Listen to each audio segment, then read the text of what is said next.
You've confused two English words together, which are different. If you look into the dictionary, you can find that difference quite easily. Just like you didn't know what the word logic was, and you kept using it, Logic is divided into parts. Logic is a discipline. You keep using logic. Sometime in 2016, popular Muslims Muhammad Hijab and Ali Dawah approached YouTuber Sa Ra Garvey at Hyde Park Speaker's Corner to question him on his unconventional beliefs. Highly experienced in debating and defending Islam, Ali Dawah and Muhammad Hijab almost always approach discussions of religious beliefs with full confidence. Muhammad Hijab in particular is an Oxford graduate, academically trained in philosophy and logic, an ability he uses with every serious argument and often tries to shake the opposition's confidence by questioning their level of understanding of philosophy and logic. Now compare that to Sa Ra Garvey, who at the time of this discussion does not make it known whether he has received any academic training in philosophy and seems to have no formal training in logic. At this point of the discussion, the three men are arguing over the metaphysical nature of God, or the Islamic God in particular.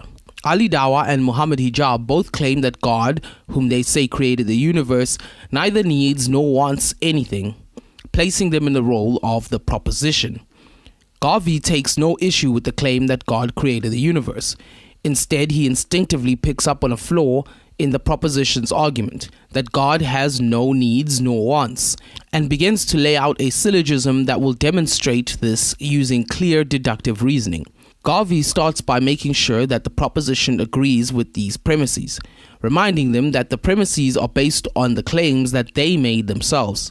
Let me understand the parameters that you Muslims have given God or Allah. Nobody's giving it. No, I'm gonna, and correct me if I'm wrong, please. Correct me if I'm wrong. He's all powerful.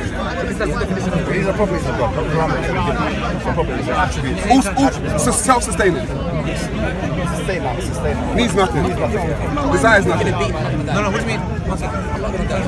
Desires nothing. Requires nothing. Once the premises are agreed upon by both sides, he moves on to the conclusion, delivering the final blow. The only thing, logic, if we're using logic, the only thing a self-sustaining entity that is all-powerful, does not want, need, desire or require anything, should be doing is existing.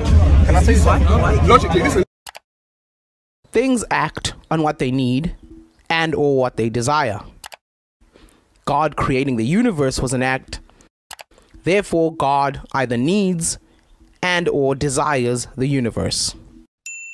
Listen, and I'll explain why. It's enough for itself. It's self-sustaining. It doesn't need, want, desire, require anything. Yet and still, those are the parameters that you gave it, you know. I never gave it those parameters. What does that mean? But yet and still, it chose to create. Do you mind if can I ask you? That goes against its whole, goes against its essence. We have in Arabic something called irada. Irada is the God's want to do something, or he can want to do something and he can do it. So we're not saying that want is different from need. Need suggests. But you told me he doesn't have a want either. I didn't say that. Well, Ali did. You say he didn't have a want. Okay, fair enough. You say God didn't have any wants. So we will retract it if you said that.